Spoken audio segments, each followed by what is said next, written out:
navigate the astral plane. Forward. Although for the most part altogether unconscious of it, man glides by the whole of his life in the thick of a vast and populous unobserved world. During sleep or in trance, if the insistent physical senses are for the time in abeyance, this other world is to some extent opened to him, and he will occasionally bring back from those circumstances more or less faint memories of what he has encountered and heard there.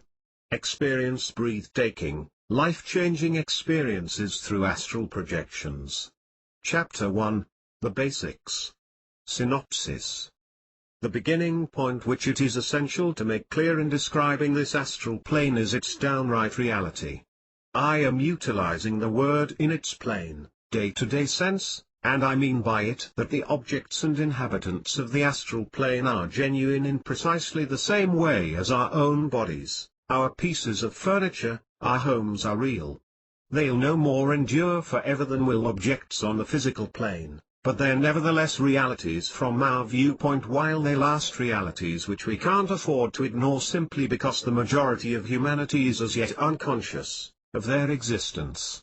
The background. The names commonly dedicated to these planes, taking them in order of materiality, rising from the heavier to the finer, are the physical, the astral, the mental or divachanic, the buddhic, and the nirvanic. Greater than this last are two others, but they are so far above our present power of concept that for the moment they might be left out of consideration. It ought to be understood that the matter of each of these planes differs from that of the one below it in the same way as, though to a much higher degree than, vapor differs from solid matter. The astral region which I'm to try to describe is the second of these planes of nature, the next above, or inside, that physical world with which we're all familiar.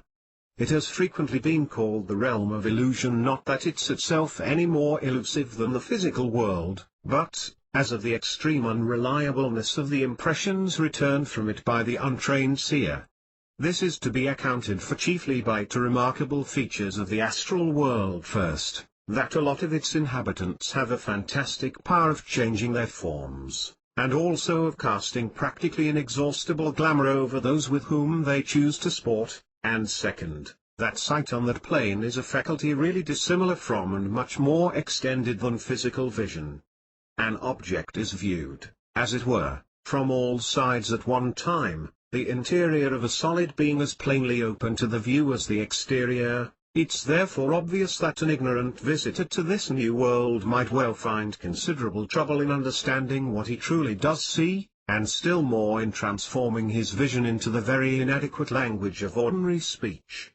He has to learn not only to see properly but to transform the memory of what he has seen precisely from one plane to the other, and to assist him in this he's trained to carry his consciousness without break from the physical plane to the astral or divachanic and back once more. For till that may be done there's always a possibility that his recollections might be partially lost or distorted during the blank time interval which separates his periods of awareness on the assorted planes. The first introduction to this noteworthy region comes to individuals in assorted ways.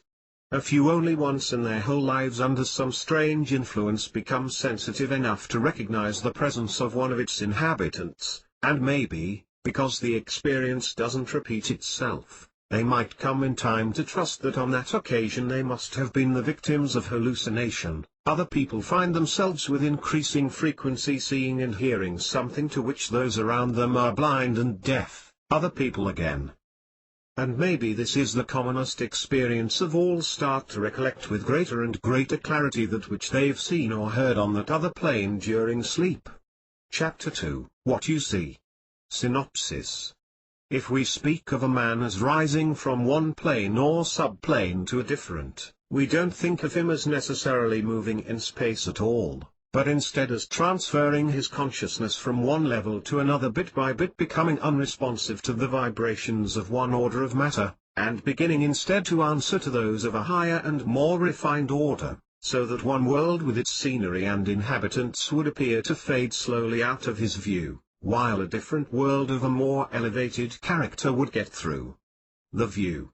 We must mention first that every material object, every particle even, has its astral twin, and this counterpart is itself not a simple body, but is commonly exceedingly complex, being composed of assorted kinds of astral matter. Also each living creature is surrounded with an atmosphere of its own, commonly called its aura, and in the case of humans this aura forms of itself a really fascinating branch of study. It's seen as an oval mass of luminous mist of extremely complex structure, and from its shape has occasionally been called the auric egg. The universal life fluid as it is absorbed and specialized, as it circulates in rosy light throughout the body, as it eventually radiates from the healthy individual in its altered form, is also perfectly obvious. Most bright and most easily seen of all, maybe, though belonging to a more polished order of matter, the astral is that aura which expresses by its bright and ever-changing flashes of color the different wants which sweep across the man's mind from moment to moment. This is the true astral body. But to see these, the student must, naturally, have developed the vision to do so. One additional point deserves mention in connection with the appearance of physical matter if viewed from the astral plane, and that's that the higher vision when amply developed possesses the power of magnifying at will the minutest physical particle to any wanted size, as if by a microscope, though its magnifying power is hugely greater than that of any microscope ever made or ever likely to be made.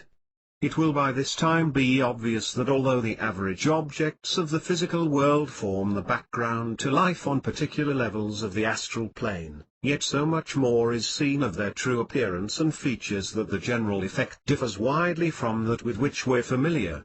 For the interest of illustration, take a rock as an illustration of the simpler class of objects.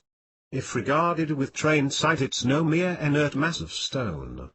Firstly, the whole of the physical matter of the rock is seen rather than a really small part of it. Second, the vibrations of its physical particles are detectable. Third, it's seen to possess an astral twin composed of assorted grades of astral matter, whose particles are likewise in constant motion. Fourth, the universal life is seen to be circling through it and radiating from it. Fifth, an aura will be seen encircling it, though this is naturally much less extended and altered than in the case of the higher realms. Sixth, its appropriate elemental essence is seen penetrating it, ever active but ever vacillating. In the case of the vegetable, animal, and human realms, the complications are naturally much more numerous.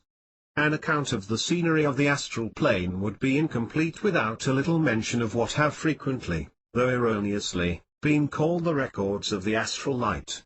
These records, which are really a sort of materialization of the divine memory, a living photographic representation of all that has ever occurred, are truly and permanently impressed upon a very much higher level, and are only reflected in a more or less spastic manner on the astral plane, so that one whose power of vision doesn't rise above this will be likely to get only occasional and disconnected pictures of the past rather than a coherent narrative. However, nevertheless, these reflected pictures of all sorts of past events are constantly being reproduced in the astral world, and form a crucial part of the surroundings. Chapter 3, Who is there? Synopsis. Having sketched in, however slimly, the background of our picture, we have to now attempt to complete the figures to describe the dwellers of the astral plane. The immense assortment of these beings makes it extremely hard to arrange and tabulate them. Maybe the most convenient technique will be to divide them into three great classes: the human, the non-human, and the artificial. Dwellers. The human dwellers of the astral plane fall by nature into two groups, the living and the dead, or, to speak more precisely, those who have yet a physical body, and those who haven't. The men who demonstrate themselves on the astral plane during physical life might be subdivided into classes. 1. The adept and his students. Those belonging to this class commonly employ as a vehicle not the astral body at all, but the mind-body, which is compiled of the matter of the four lower or upper levels of the plane next above. Then advantage of this vehicle is that it allows instant passage from the mental plane to the astral and back, and allows of the utilization at all times of the greater power and keener sense of its own plane. The mind-body isn't naturally visible to astral sight at all, and therefore the student who works in it learns to assemble round himself temporary veil of astral matter if in the course of his work he wishes to become perceptible to the dwellers of the lower plane in order to help them more expeditiously. This temporary body is commonly formed for the student by his master on the first occasion, and he is then instructed and aided till he can form it for himself easily and expeditiously. 2. The psychically developed individual who is not under the guidance of a master. Such an individual might or might not be spiritually developed, for the two forms of advancement don't necessarily go together. If a man is born with psychic powers, it's simply the result of efforts made during a former incarnation, which might have been of the noblest and most unselfish character, or on the other hand might have been ignorant and ill-directed or even totally unworthy. Such a person will commonly be perfectly conscious when out of the body, but for want of proper training is apt to be greatly deceived as to what he sees. 3. The ordinary individual, that is, the individual without any psychic development who floats about in his astral body during sleep in a more or less unconscious condition. In deep sleep the higher precepts in their astral vehicle almost invariably withdraw from the body, and hover in its immediate locality, though in rather undeveloped individuals they're practically almost as much asleep as the body is. Astral bodies are almost shapeless and really indefinite in outline in the ease of the more backward races and individuals, but as the man acquires intellect and spirituality his floating astral becomes better defined, and more closely resembles his physical encasement. When during sleep the astral body is withdrawn from the physical, and anybody looking at such an astral body with clairvoyant vision would still see a form resembling the physical body encircled by an aura. Dead. To begin with, naturally this very word dead is all absurd misnomer, as most of the entities classified beneath this heading are as amply alive as we are ourselves, frequently distinctly more so. So the term must be understood merely as meaning those who are for the time unattached to a physical body. They might be subdivided into 9 principal classes, as follows. 1. The Nome Nakaya. He would likely produce a temporary astral body for the purpose from the atomic matter of the plane, simply because his more refined vesture would be invisible to astral sight. 2. The pupil awaiting reincarnation. It's frequently been stated that when the pupil reaches a particular stage he is able with the assistance of his master to escape from the action of what is in ordinary cases the law of nature, which conveys a human being into the heaven world after death, there to get the due result of the full working out of all the spiritual forces which his highest aspirations have launched while on earth. When a pupil who's decided to do this dies, he merely steps out of his body, as he has frequently done before, and waits on the astral plane till a suitable reincarnation may be arranged for him by his master. 3. The ordinary individual after death. Needless to say, this class is millions of times bigger than those of which we have spoken, and the character and condition of its members vary inside extremely wide limits. Inside similarly wide limits might vary also the length of their lives on the astral plane. For while there are those who pass only a couple of days or hours there, other people remain on this level for many years and even centuries. A man who's led a great and pure life, whose strongest feelings and ambitions have been unselfish and spiritual, will have no attraction to this plane, and will, if altogether left alone, find little to keep him on it, or to awaken him into activity even during the relatively short period of his stay. For it must be recognized that after death the true man is withdrawing into himself, and just as at the opening of that process he drops the physical body, and it's intended that he should as soon as possible cast off also the astral or desire body, and pass into the heaven world, where alone his spiritual aspirations may bear their perfect fruit. 4. The shade. When the separation of the principles is complete, the astral life of the individual is over, and, as before stated, he passes into the devachanic condition. Put just as when he dies to this plane he leaves his flesh behind him, so when he dies to the astral plane he leaves a disintegrating astral body behind him. If he's purged himself from all earthly desires during life, and directed all his energies into the channels of unselfish spiritual ambition, his higher ego will be able to move back into itself the whole of the lower mind which it put forth into incarnation. In that case the body left on the astral plane will be a mere corpse like the abandoned flesh, and it will then come not into this class but into the next. 5. The shell. This is utterly the mere astral corpse in the later stages of its decay, every particle of the mind having left it. It's altogether without any sort of consciousness or intelligence, and is drifted passively about on the astral currents just as a cloud may be swept in any direction by a passing breeze, but even yet it might be galvanized for a few minutes into a ghastly burlesque of life if it happens to come within reach of a medium's aura. Under such conditions it will still exactly resemble its departed personality in appearance, and might even reproduce to some extent his familiar expressions or handwriting, but it does so merely by the automatic action of the cells of which it's composed, which tend under stimulus to repeat the form of action to which they're most accustomed, and whatever amount of intelligence might be behind any such manifestation has most assuredly no connection. 6. The vitalized shell. This entity should not, to be precise, to be classified under the head human at all, as it's solely its outer vesture, the passive, senseless shell, that was once an appendage of humanity. Such life, intelligence, want, and will as it might possess are those of the artificial, elemental animating it, and that, though in terrible truth the origination of man's evil thought isn't itself human. Let it suffice here to mention that it's always a malicious being, a true tempting demon, whose evil influence is limited solely by the extent of its power. 7.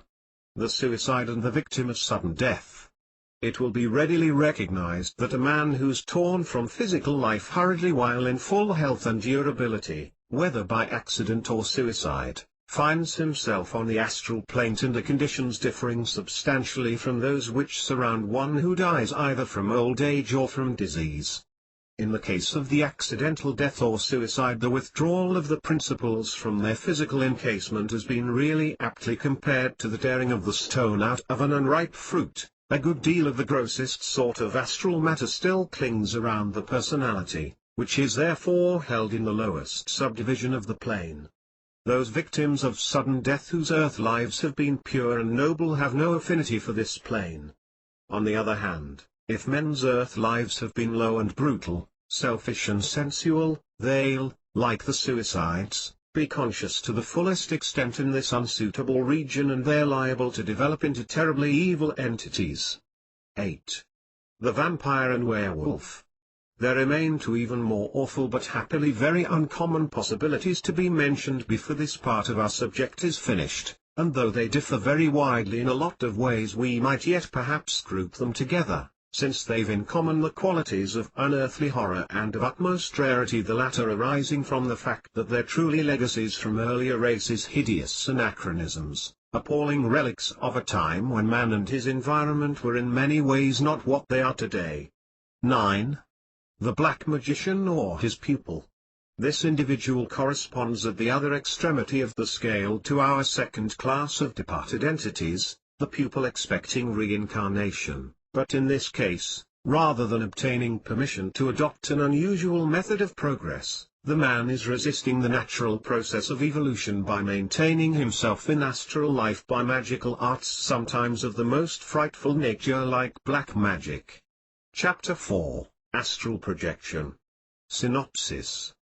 At some point in your life, you'll no doubt have come across the term astral projection.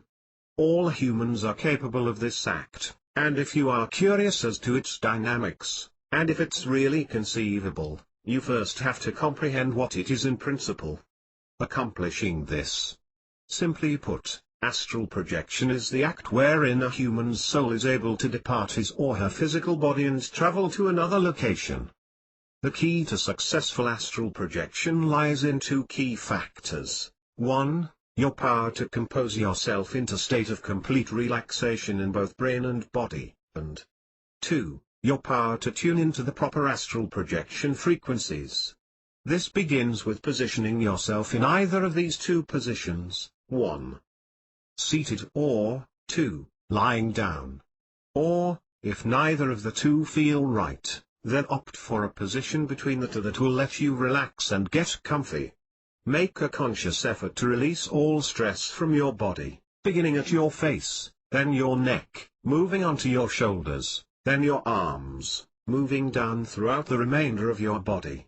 After you've cleared up all tension from your body, the following step is to center on your breathing. Take in a deep breath through your nose and hold it in for numerous counts. Then, expel your breath through your mouth slowly, centering on increasing your state of relaxation. Once you've accomplished a state of relaxation, the following thing to do would be to center on your desire to astral project.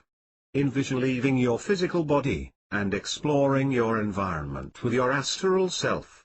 Leave behind all concerns and apprehensions with reference to leaving your physical self behind, and center on the experience. By utilizing this you might or might not be successful on your first attempt, so don't be frustrated if you don't successfully switch your consciousness to your astral body. Simply keep practicing, and you will eventually be able to master the process. Chapter 5, Astral Travel. Synopsis. While you astral travel, you'll go through a feeling much like flying through the air, while you're asleep. This flying sensation is the way by which the astral body moves along the astral plane. It's elementary to do. Before going to sleep, you ought to think about where you wish to go and what you wish to do, while your body is asleep. Your subconscious mind and astral body work to fulfill that which you want. Traveling. Although dreaming and astral travel are not the same, a lot of individuals do confuse them. But, don't understand this to mean that each dream you have is an experience of astral travel. Right after you first doze off, you start to dream. This is actually your brain going over all the uncertain issues of your life during the day that's bothering you. This type of dreaming is a natural nightly procedure that actually keeps you from going crazy from tension and stress. Most of these sorts of dreams are forgotten upon waking, unless naturally you might recall really small details or fragments when you get up. Your experiences of astral travel are really the dreams you are able to remember. It's a worthwhile investment to keep a dream journal to put down your dreams. You may do this when you wake in the middle of the night as well as when you first get up in the morning. Make sure to write down as much as you may remember of these dreams. Even if they don't make much sense to you, write them down anyhow. Shortly, they'll make sense to you. Regular dreams help to relieve day-to-day stress and allow you to keep your soundness. Astral travel is just as advantageous to you and your healthy well-being. It's crucial that you record the dreams you do remember in a dream journal. Bear in mind that as we're all different, that our experiences with astral travel will vary too. We may each find something advantageous from practicing astral traveling. In general, the advantages of astral travel include a better sense of your spirituality and your connection to the remainder of the universe. This will lead to a higher sense of well-being and a feeling of inner peace. Astral travel may likewise better your memory and boost your level of creative thinking. Astral travel has this advantage because it utilizes a part of the brain which doesn't get a lot of stimulation while we're awake. You'll likewise find your psychic abilities sharpened. Regular astral travelers have stated that their precognition, telepathy and power to sense the presence of spirits all become heightened. If you astral travel, you utilize untapped psychic energies and cause your psychic powers to bloom. There are even skeptics who didn't believe in astral projection or astral travel who formulated a sense of seeing and reading the auras of other people. For many people, learning and practicing astral travel and astral projection provides them a wonderful fresh freedom that they've never experienced previously. Astral travel makes going any place you want and doing anything you like really possible. Possibly you wonder why more individuals don't enjoy the practice of astral travel since it furnishes some really great benefits to everybody. The answer is simple as it may be discovered in the fact that a lot of people wrongly assume that only those who are gifted may astral travel. To the contrary, astral travel is a natural born ability, anybody may do it. more than likely you've astral traveled yourself without even recognizing you were doing it. In order to acquire the advantages of astral travel experiences is to know consciously that you're doing it. You must then utilize control over what your astral body does while projecting. Luckily, there are a lot of talented individuals have written books or made videos that are very resourceful for you, while you learn how to astral project. Remember, this is a natural capacity, everyone may do it. All the same, many individuals have forgotten how to do this. You simply need to remind yourself and fine-tune your innate astral travel potentiality. Wrapping up. It's helped that any reader who has been sufficiently interested to follow this treatise so far, might by this time have a common idea of the astral plane and its possibilities, such as will enable him to empathize and fit into their proper places in its scheme any facts in association with it which he might pick up in his reading. Though only the crudest sketch has been given of a really great subject, enough has possibly been said to show the extreme importance of astral perception.